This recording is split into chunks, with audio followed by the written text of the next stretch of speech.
नमस्कार, मैं डॉक्टर आशीष कुमार जैन, शिक्षाचार्य, संस्कृत विभाग, एकलव्य विश्वविद्यालय दमोह, मध्य प्रदेश।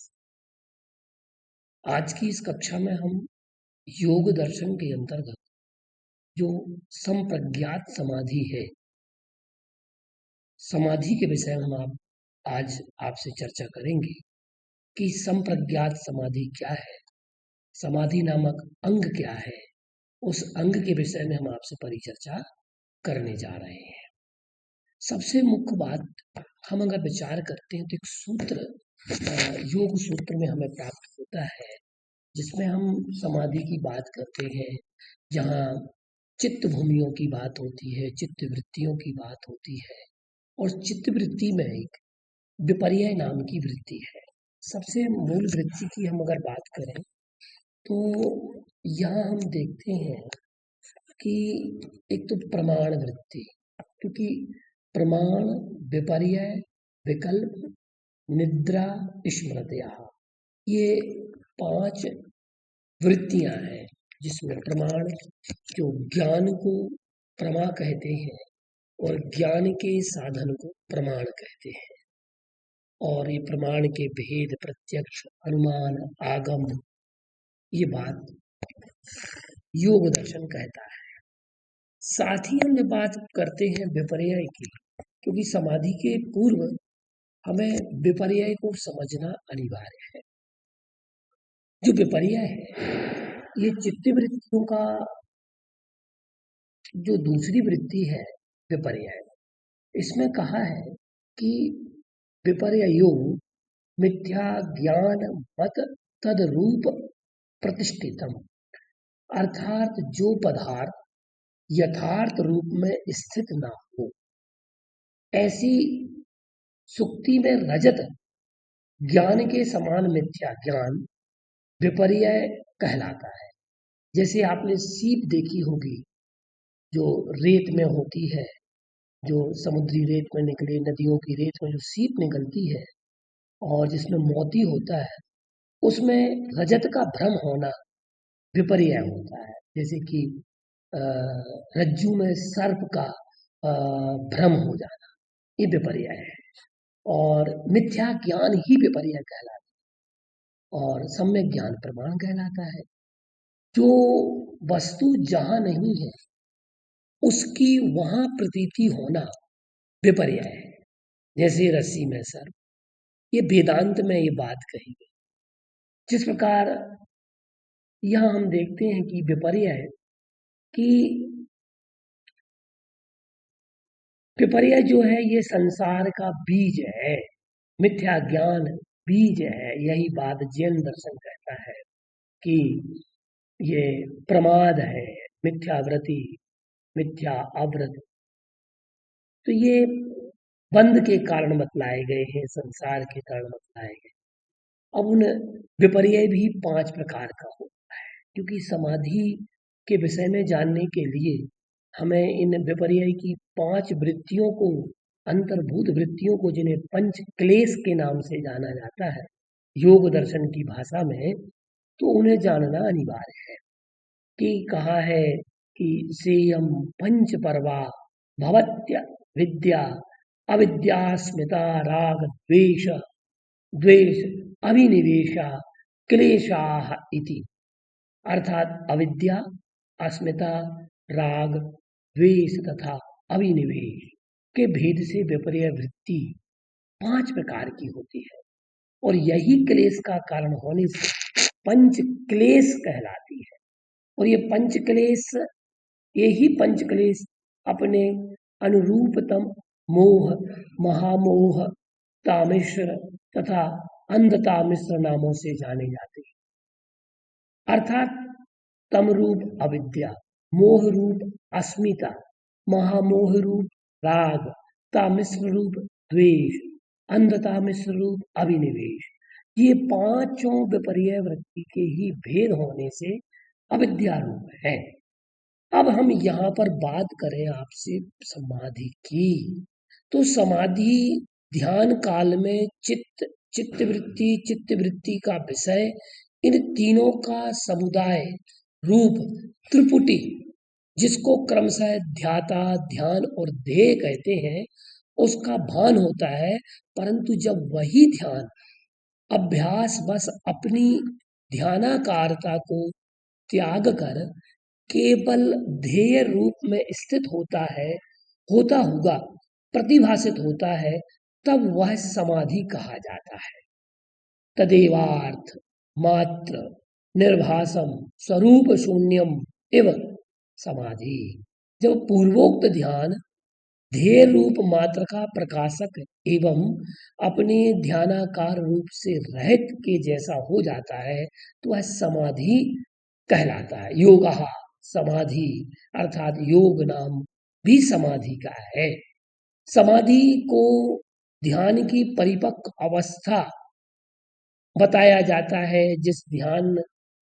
जिस समय ध्यान केवल ध्येय कार रूप से निरंतर प्रतिभासित एवं ध्येय के स्वरूप को जाने, चित्तवृत्त्यात्मक ध्यान स्वरूप से शून्य के समान हो जाए, वह समाधि। समाधि दो प्रकार की होती है। तो यहाँ पर कहा है कि एक समाधि जो है, यह दो प्रकार की बात कही गई।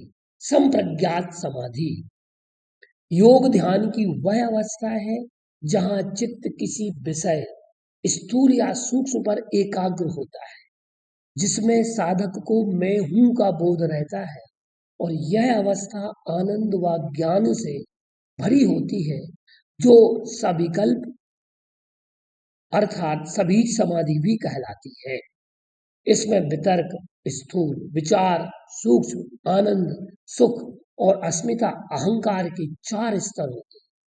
तो यह एक सचेत ध्यान, कॉन्सियस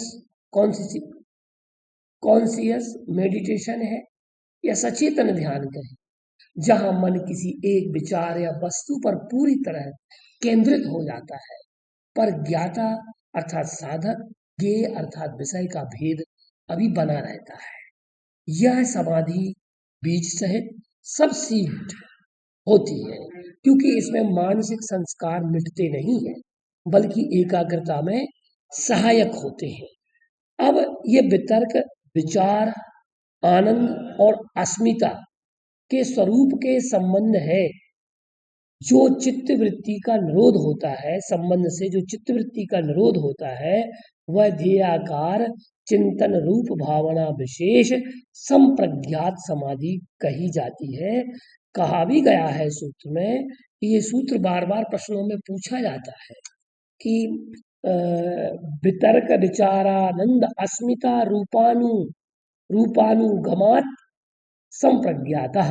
इस सूत्र की व्याख्या कई बार कॉम्पिटिटिव एग्जाम में पूछी जाती है, जिसके द्वारा ध्येय का स्वरूप संशय तथा विपर्य रहित यथार्थ रूप से ज्ञात होता है, वह संप्रज्ञात कहा जाता है।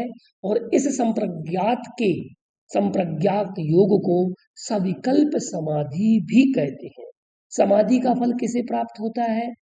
तो योग के उपाय, अभ्यास, वैराग्य निरूपण के अनंतर उन अभ्यास वैराग्य रूप दोनों उपायों से जिसकी चित्तवृत्तियां निरुद्ध हो चुकी हैं, उस योगी को संप्रज्ञात समाधि प्राप्त होती है। और इस प्रकार ध्येय का चिंतन रूप भावना विशेष को संप्रज्ञात योग, यद्यपि सामान्य रूप से एक और फिर वितर्क आदि चारों के संबंध से वितर्कानुगत, विचारानुगत और आनंदानुगत और अस्मितानुगत अर्थात सवितर्क, सविचार, सानंद, सास्मित के भेद से चार प्रकार का वर्णन प्राप्त होता है। अब इसमें हम सवितर्क को समझें कि सवितर्क क्या है। तो सवितर्क में कहते हैं कि जहां स्थूल वस्तुओं जैसे किसी देवता की मूर्ति पर ध्यान केंद्रित करना अर्थात वितर्क से सहित है। सविचार सूक्ष्म विषयों जैसे पंच तन्मात्र, बुद्धि, अहंकार पर ध्यान केंद्रित करना, ये सविचार है। ये ध्यान की अवस्था विशेष है। सानंद सूक्ष्म विषयों पर एकाग्र चित्त में सत्व गुण की अधिकता से उत्पन्न विशेष आनंद की अनुभूति को सानंद कहते हैं। अर्थात आनंद, इसमें हम अगर देखें तो सवितर्कानुगत जो वितर्कानुगत समाधि है, संप्रज्ञात समाधि है, वह समाधि को हम अगर देखते हैं तो वह समाधि जो है कि चित्त का अवलंबन रूप स्थूल पंच महाभूत रूप ग्राह विषय भाव का पंच भौतिक चतुर्भुजादि भगवत प्रतिमा रूप ध्यान करना। फिर विचारानुगत में स्थूल पंच महाभूत के कारण सूक्ष्म पंच महाभूत पंच तन्मात्रा रूप ग्राह विषयक भावना विशेष। फिर आनंदानुगत में प्रकाशशील सत्व प्रधान अहंकार के कार्य एकादश इंद्रिय रूप ग्रहण विषयक जो भावना विशेष है वह आनंदानुगत संप्रज्ञात समाधि। अस्मितानुगत क्या है, तो इनमें इंद्रियों के कारण अहंकार तथा बुद्धि प्रकृति एवं पुरुष रूप ग्रहीत्र विषयक जो भावना विशेष है वह अस्मिता रूप अहंकार आदि चतुष्टय विषयक होने से अस्मितानुगत अर्थात सास्मित संप्रज्ञात समाधि कही जाती है। और इन चारों संप्रज्ञात समाधियों में प्रथम जो संप्रज्ञात समाधि है वह वितर्क विचार आनंद और अस्मिता से युक्त होती है। तो इस प्रकार से वो द्वितीय जो सविचार संप्रज्ञात समाधि है वह वितर्क रहित और विचार आनंद अस्मिता इन तीनों से युक्त। तृतीय जो सानंद संप्रज्ञात समाधि वह वितर्क विचार से रहित आनंद तथा अस्मिता से युक्त। और चतुर्थ जो है सात्विक संप्रज्ञात समाधि है वह वितर्क विचार तथा आनंद से रहित अस्मिता युक्त होती है। तो इस प्रकार से यह जो शाश्वत है, जहां केवल मैं हूं का बोध होता है, जो अस्मिता अहंकार का सूक्ष्म रूप से जुड़ा हुआ होता है वह शाश्वत है। यह समाधि आत्मा के ज्ञान और आत्म साक्षात्कार की प्रारंभिक अवस्था है, जहां चेतना की उच्च अवस्था प्राप्त होती है। इस अवस्था में आत्मा शरीरबद्ध प्रवृत्तियों के बीजों को जलाने में सक्षम होती है, जिससे आध्यात्मिक विकास होता है। और इस अवस्था में अब हम अंतर की बात करें तो संप्रज्ञात समाधि में विषय अर्थात ऑब्जेक्ट मौजूद रहता है, जबकि असंप्रज्ञात समाधि में निर्विष समाधि है, ज्ञान और उसके विषय का भेद पूरी तरह मिट जाता है, जहां कोई विषय नहीं होता है। इसलिए ये संप्रज्ञात समाधि कहलाती है। तो संप्रज्ञात समाधि एक संस्कृत शब्द है जिसका अर्थ है एक प्रकार का सचेतन ध्यान, जिसे ठोस ध्यान भी कहा जाता है। तो इस प्रकार से हमने संप्रज्ञात समाधि और असंप्रज्ञात समाधि और समाधि की बात को हमने जाना समझा।